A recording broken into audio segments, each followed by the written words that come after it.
Hey guys, welcome in. Today I got a fun new project on some shoes. And as always, don't forget to hit that subscribe button. That's the easiest way to get all my free fun videos coming out every single week. Click on the button and the bell to get notifications. And now let's get back. I haven't done shoes in a while, so I thought I'd throw out some summer kicks for you. Air Force Ones are one of my favorite old school classic shoes. Of course, I got some on here. See, there they are. Even got the air on the side.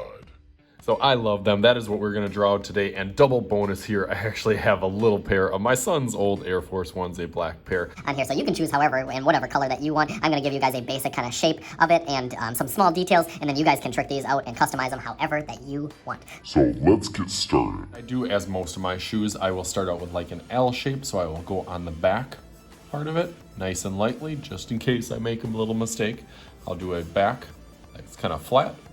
And then the bottom, especially for these Air Force Ones, they are pretty flat and really not having too much lift on the bottom. So as that goes nice and flat on the bottom, it will lift up here just at the end, go up a little straight, and then curve back where that toe usually will come and curve back, and then more at a diagonal that meets up here.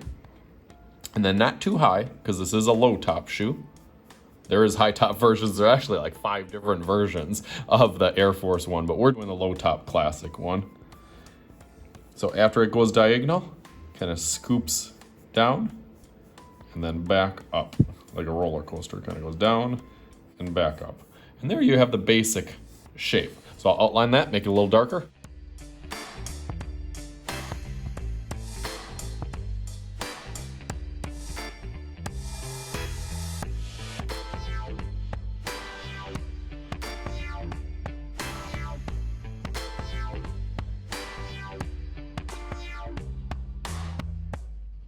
Cool, now we want to go down to the sole part of it. It's a little bit chunky or a little bit thick, and that's because it had the air in it. I'll give you a few history lessons as we go throughout this, but this was one of the first Nikes that came with the air on it, and they actually said air on the side to some of them. So we are gonna make that big sole on here. Kind of starts up a little bit, and then again goes pretty straight, and then slowly starts to curve up. And as I outline this, I gave it a little bit of a bump right out here, so it kind of protrudes or sticks out. But then having that little curve really helps it look a little bit more authentic by having that little bump out on that top. And then that kind of next bump is kind of this piece. Then it goes flat. So it's kind of like 1, 2, 3 little steps on here. But that's what I always try to envision as I'm kind of doing this bump. And then there's another bump, and then it kind of goes flat. So I always try to put little notches over there just to get myself in my brain thinking, okay, so we got that flat part starting to look a little bit more like it. And then we got this kind of line here that kind of traces that. So I'll do that nice and light just to make sure I got that following around here. And then another little sole line that I'm gonna add, and that's for these little kind of jagged lines or traction, kind of little traction lines on the bottom. I'm gonna put a line on the bottom for that just to kind of separate those two. So a thin one at the bottom down there. And that one kind of fades out as it goes to the end again. Okay, cool. Now I'm gonna add a couple of those details to make it stand out. First detail I'm gonna add is that tongue that kind of follows that diagonal. Starts out thin, gets a little bit thicker, and then curves back down. Follow there. Okay, so the next part, I'm gonna get this little lace part where the little holes for the laces, it's kind of like a wavy line. It kind of goes down and back up. So it kind of loops around here and there. And that's where this part will bump down from. So it kind of goes down and then back over to where this part bumps up. So that'll scoop around there. And that gives that kind of toe box shape that we're all used to seeing on these. And then the next part, take a little space over, and this one will curve in and then out a little bit. Goes right down to that midsole, down there. And then there's another one, but that's where that Nike symbol is gonna go in between. So this one really, I guess it helps sometimes if I'll throw some of those little circles in here, because I know by the time I get up to this one up here, that's where that next one really comes out from. So I always play with those little proportions that kind of make everything line up a little bit better, makes it look a little bit more realistic.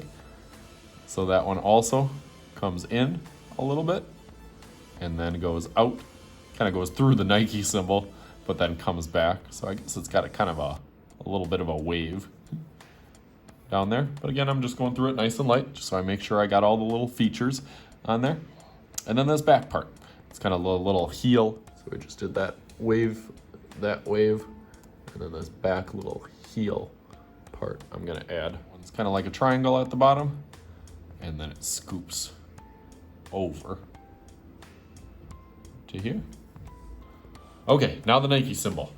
The trickiest part that some of you may struggle with, but I'm gonna try to give it step by step, give it some easy little steps. The tail of it kind of starts out thin, and then it gets a little bit bigger as it gets over here. So I just start with that kind of diagonal line. I know goes right through that first wave, and it gets pretty close to this stitching over here. So I know it's gonna start rounding up, and I can always make this bigger or smaller when I outline it with Sharpie. So knowing that, it kind of curves up like opposite, like a J or like a hook. It kind of goes back up there and then stop. Once I think I got a good point of it, I can stop that side. And then it doesn't quite get skinny. It goes a little bit thicker down and then curves over. So I think once you get that kind of J shape again, draw a little J there. And then take that diagonal and not meet it to a point, but a little bit up. So again, this starts out thin and then gets thicker and thicker and runs right into there. So you can meet those together. And we got our Nike symbol. I can see right now it kind of looks a little bit thin, so I can always bump that up a little like I was just saying and thicken it. And once we go over it with Sharpie, maybe that's something you want to do to make yours look a little bit more perfect or nice. There we go. I'm pretty confident in that now. I like it. Got an Air Force One on here. I'm going to outline that at Sharpie, go through that real quick.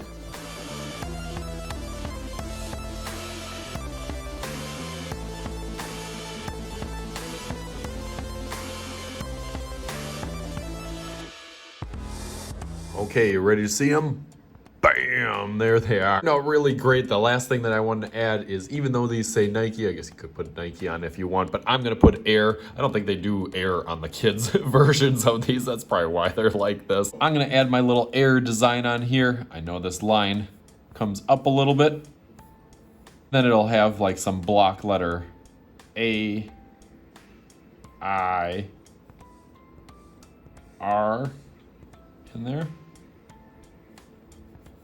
And then a little line after that. I think that little detail will help. Again, this is totally up to you. You can customize, make this whatever colorway you want. I'm gonna go through mine real quick and add that and then design it all up. So you do what works for you. I'm gonna go through mine real quick.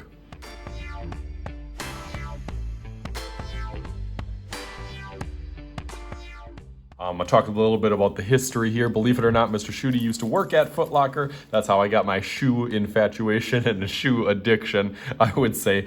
Used to sell a ton of Air Force Ones.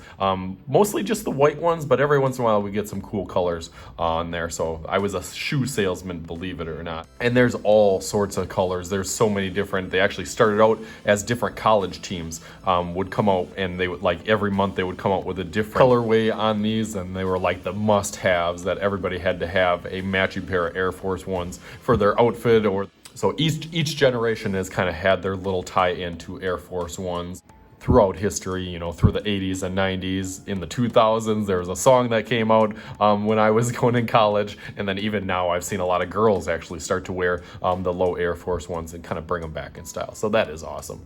All right, you ready to see it? Bam! Bam! there it is. All fantastic and awesome. Started out kind of paying homage to the classic 1982 Great year, because Mr. Shooty was born in that year. The 1982 version had gray and white on the bottom. on there, and then kind of threw in some other colors. I kind of stole some ideas. There's a Black History Month that kind of has this colorway that I really like, but I like the primary colors too. So that kind of ties it into art as always. So I am, as always, Mr. Shooty. This is Mr. Shooty's art channel, and we'll talk to you guys later.